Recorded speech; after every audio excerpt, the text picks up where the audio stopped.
What would happen if America stopped? That is, like no work, no school, no shopping. But that's the question behind a growing protest called the National Shutdown, unfolding today, that is January 30, across the United States. Well, activists are urging people to stay home, avoid spending money, and pause daily life in order to protest immigration enforcement and the actions of Immigration and Customs Enforcement. Well, this isn't a single march or one city event. It's a nationwide effort aimed at creating an economic and social pause. And the idea is truly simple. When enough people stop participating in everyday life, the disruption becomes impossible to ignore. Well, what exactly is the National Shutdown? Notably, the National Shutdown is a mass protest movement asking Americans to temporarily step away from work, school, and shopping.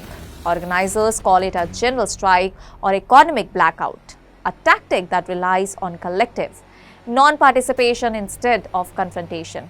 It started with localized actions in Minnesota but quickly spread. And now protests are happening in major cities from Los Angeles to New York City, drawing national attention to the issue.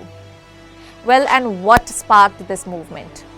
The shutdown was sparked by anger and grief over a series of deadly encounters involving federal immigration agents. Activists highlighted the deaths of Renee Nicole, a 37-year-old mother of three killed by an ICE agent, and Alex Jeffrey Pretty, a 37-year-old ICU nurse shot by federal agents on January 24.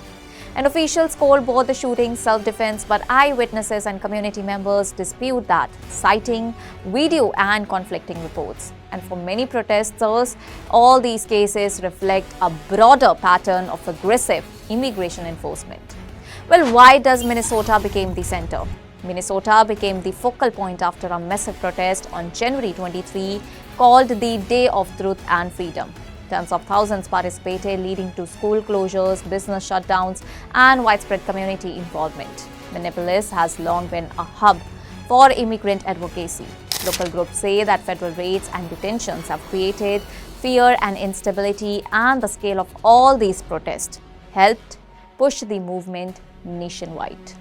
Well, why slogans like no school, no work, no shopping are being raised constantly? Notably, the slogan targets the economy, and by halting work and spending, organizers aim to force political leaders to pay attention, reconsider ICE funding and oversight, and acknowledge public outrage. And this tactic has been used in US history before and remains a powerful non-violent tool for demanding change. Well, and what's happening today? Across the nation, protests and rallies are underway, with some schools and businesses closing in solidarity. And in Washington, D.C., faith leaders and civil rights activists have been arrested during demonstrations calling for immigration reform. And at the core of the national shutdown are three demands: end violent immigration enforcement, hold federal agents accountable, and defund or dismantle ICE. Organizers say that this is just the beginning. So the question remains that will a nationwide pause lead to real change or just spark louder debate?